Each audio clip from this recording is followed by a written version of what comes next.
जय माता की। जय भोले। जय भोले। जय माता की।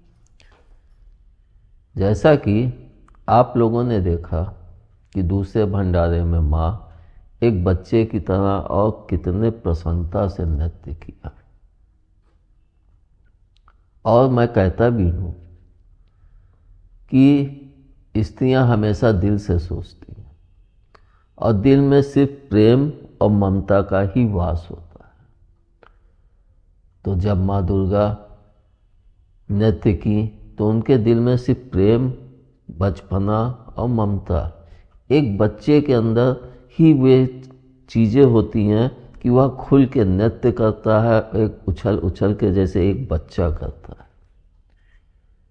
लेकिन आजकल लोग इसको कुछ गलत ढंग से लेने लगते हैं। इसी कारण से मैं इतने लंबे वक्त से इसको कभी भी वीडियो में आप लोगों के सम्मुख नहीं रख पाया। लेकिन जब मेरी श्रीमती जी आ गई वीडियो में तो फिर उस नृत्य को रखना आवश्यक था, क्योंकि उसके बिना फिर मेरा सफ़र आगे की तरफ बढ़ ही नहीं सकता।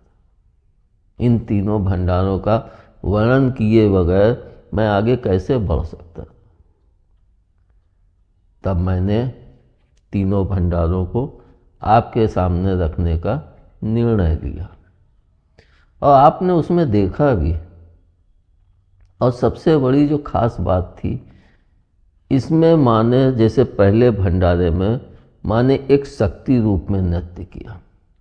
मतलब जो वो नृत्य कर रही थी वो एक तेज के साथ कर रही थी। जब माँ रौद्र रूप होती हैं या क्रोधित होती हैं तो उनका एक स्वरूप अलग होता है, लेकिन जब वे शक्ति प्रदर्शित करती हैं तब उनका स्वरूप एक अलग प्रकार से होता है।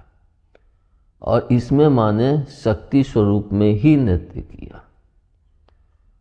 और दूसरे भंडारे में सौम्य एक बच्चे की तरह उछल उछल के, और यह पहला मौका था मेरे जीवन का जिसमें माँ ने प्रसाद फेंक के दिया। पहले भंडारे में माँ ने अपने हाथ से प्रसाद नहीं दिया था, बल्कि जो भी दरबार में चढ़ा था प्रसाद वही सब बच्चों ने ही सब भक्तों को दिया था। लेकिन दूसरे में माँ ने फल प्रसाद के रूप में वितरित किया और खूब खुशी के साथ। और यह भी एक मेरे लिए आश्चर्य था उस समय कि इतना प्रसाद माँ ने लुटाया, उसके पश्चात भी एक भी फल उस मैदान पे नहीं था। यानी सबका सब प्रसाद लोगों को जो भी जहाँ जितना मिला वे सब प्रसाद को लेके कि यहाँ पे गंदगी नहीं फैलाना, स्वच्छता रखी, और एक भी फल वहाँ पे नहीं। और जो मैंने वर्णन किया था वह भी आप लोगों ने देखा ही। और इस भंडारे में जो सबसे बड़ी चीज़ हुई, जिसका मुझे अनुभव अपने जीवन में पहली बार हुआ, यानी कि इससे पहले मुझे यह अनुभव कभी भी नहीं हुआ था, और वह भी आपके सामने दृष्टिगत है। जब माँ ने माला पहनाया तो ऐसा लग रहा था जैसे मेरे शरीर के अंदर कोई शक्ति धारण होती जा रही है और मैं अपने आप को संभाल नहीं पा रहा था। उसमें आपने अगर ध्यान दिया होगा तो आपने देखा होगा कि मैं ऐसे दिमाग को पकड़े अपने को कंट्रोल कर रहा, जैसे कोई शक्ति मेरे ऊपर हावी होती जा रही है। और वह इतनी तीव्र हो गई थी कि मुझे अपने को संभालना भी बहुत मुश्किल हो रहा था। इसका अनुभव जब मुझे हुआ तब मैंने जाना कि लोगों को ज्ञान सब होता है, वे सुनते सब हैं, लेकिन उनके अंदर एक शक्ति अदृश्य रूप में एक साइड में जैसे खेल रही होती है।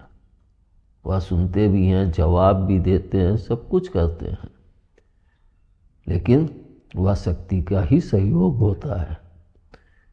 उसी तरह से मुझे भी उस शक्ति का प्रथम बार द्वितीय भंडारे में ही अनुभव हुआ। इसके पश्चात अगर हम देखें तो इसमें जो भी चीज़ें, जो बुराइयां हुई थी, जो बच्चों के द्वारा माँ के भंडारे में मतलब गलत चीज़ें हुई, उसके बाद माँ ने तीसरे भंडारे में बहुत सख्ती के साथ सब कुछ रोक दिया। यानी कि एक टेंट घर के बाहर, जहाँ पे आप सब चप्पल जूता वहीं पे उतार के और नंगे पैर अंदर आए, और कोई भी व्यक्ति अगर दारू का सेवन किए हुए है तो उसको तुरंत पंडाल से बाहर कर दे। और दूसरे भंडारे के बाद जब तीसरा भंडारा हुआ था तो उसमें एक बड़ा सा पंडाल, पूरा पंडाल, यानी टेंट नहीं, पूरा पंडाल लगा था। मतलब माँ ने एक ऐश्वर्य दिखाया, और सिर्फ 3 वर्ष के अंदर इतनी उन्नत हुई थी। और यह भी गौर करने वाली बात थी, आपने देखा होगा घर के जो दृश्य वीडियो में हैं, मतलब दरबार में माँ का चेहरा निर्मित करवाया माँ ने, और किचन में करवा चौथ का पूरा हो, और उसके बाद कमरे में फूल का निर्माण कराया था।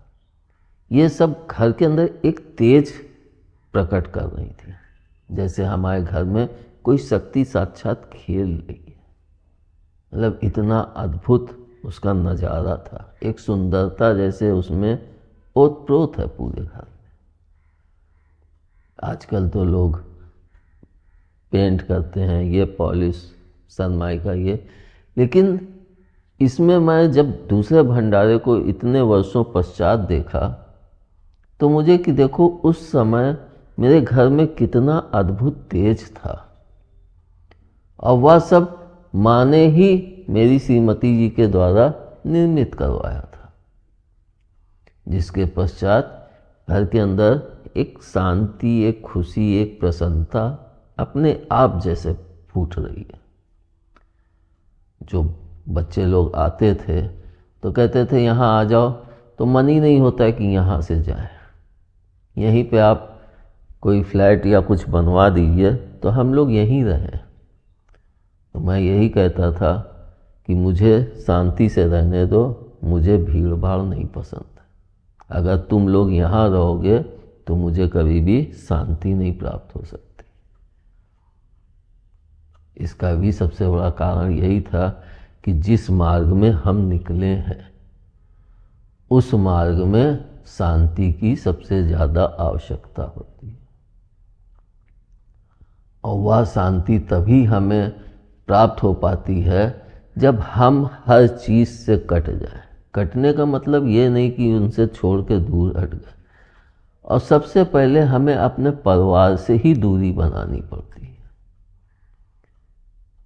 क्योंकि सबसे पहले हमारे मार्ग के रोड़े हमारा परिवार ही बनता है। जब हम उस रोड़े को हटा पाते हैं तब हमारी ऊंचाई तीव्र हो जाती है, क्योंकि फिर हमारे ऊपर कोई मोह माया का कोई भी बंधन नहीं होता है। और अब मोह माया में भी फर्क है, इसको मैं आगे बताऊंगा कि मोह और माया में क्या अंतर है। लोग तो सोचते हैं एक ही चीज़ है, लेकिन दोनों में फर्क होता है। इसके पश्चात आपने तीसरे भंडारे के कई सीन छोटे छोटे वीडियो में जोड़े गए थे, उसमें आपने ध्यान दिया होगा कि मेरे बगल की कुर्सी खाली पड़ी थी और उस पर सिर्फ 1 साल रखा था।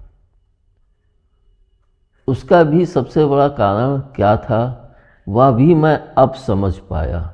उस समय मुझे उसका भी ज्ञान नहीं हुआ, लेकिन अब जब मैं दोबारा उस वीडियो को देखा भंडारे के, तब मुझे वह ज्ञान प्रकट हुआ कि ऐसा क्यों हुआ।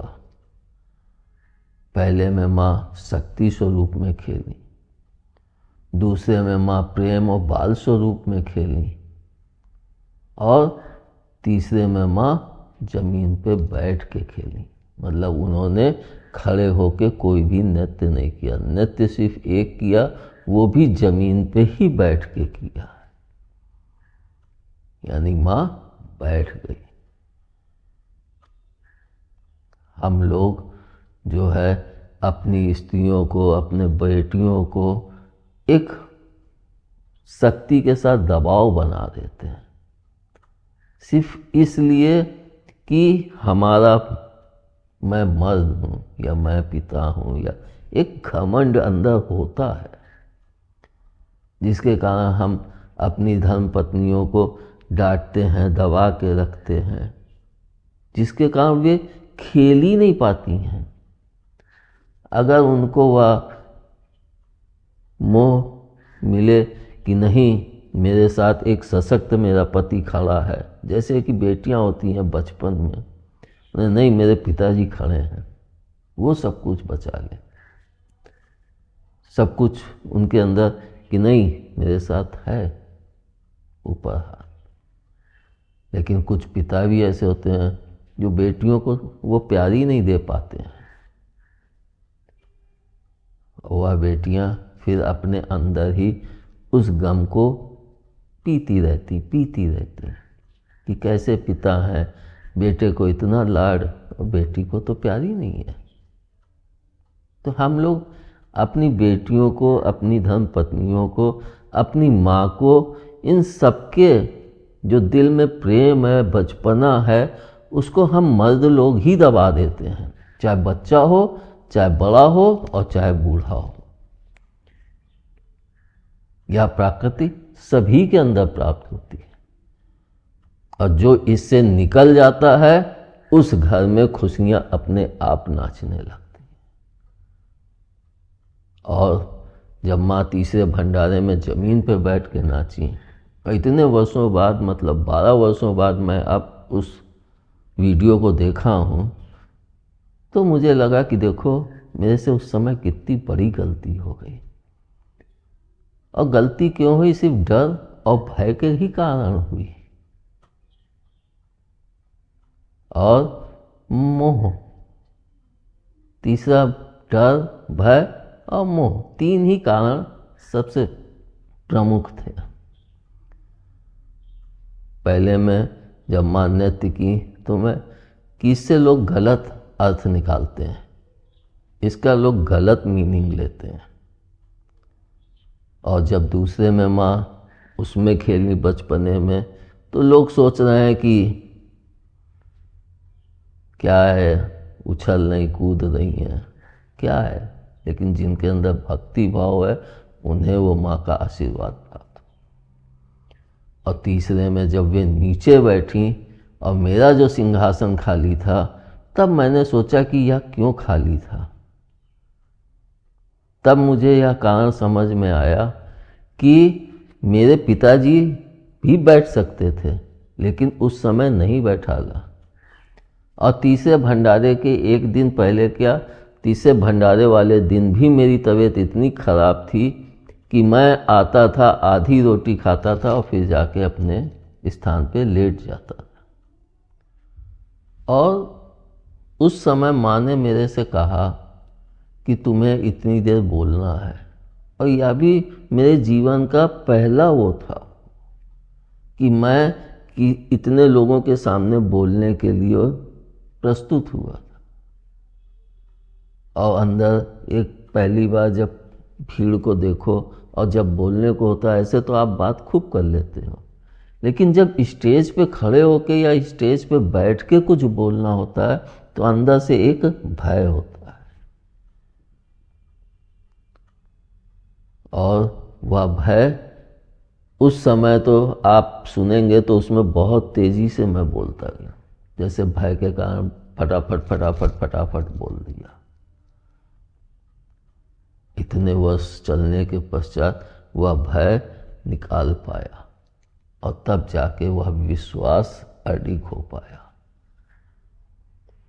तो सिंहासन खाली था, पिताजी भी थे, आप उसमें देखेंगे पिताजी नीचे बैठे हैं, उनको बैठा सकता था, मगर वे उस सिंहासन के लायक थे नहीं, क्योंकि वे साधना में नहीं चले थे। यह भी ठीक वैसे ही है जैसे प्रधानमंत्री की कुर्सी है तो प्रधानमंत्री के साथ उनके भाई या बेटे बेटियां नहीं बैठ सकते हैं जब वो प्रधानमंत्री के रूप में हैं, और जब वे उससे हट गए और वे अपने घर में, तब वे अपने परिवार के साथ उस ढंग से पेश आ सकते हैं। उसी तरह से वह कुर्सी मेरी श्रीमती जी के लिए ही खाली पड़ी थी, लेकिन अंदर की अगर मैं उनको बोल दूंगा कि यहाँ बैठो तो शायद मेरे पिताजी, मेरे मामा, मेरे और रिश्तेदार, भाई बहन सब उंगली उठाने लगते कि देखो पिताजी थे और मेहारू का लेके बैठ गया। तो इन्हीं सब भय के कारण ही व्यक्ति वह उन्नत नहीं कर पाता है, और जिस दिन वह इन भयों को त्याग देता है फिर वह तीव्र गति प्राप्त करता है। जब मैंने वहाँ पे नहीं बैठाला तो माँ को कितनी बड़ी ठेस लगी होगी। जब वे आई मेरी श्रीमती जी के ऊपर तो वे भी नीचे बैठ गई। इसका मुझे अपार दुख अब हुआ, क्योंकि तब तक मैं जान ही नहीं पाया था। अब समझ पाया कि माँ नीचे क्यों बैठी थी, और वह भी नृत्य अद्भुत था माँ का।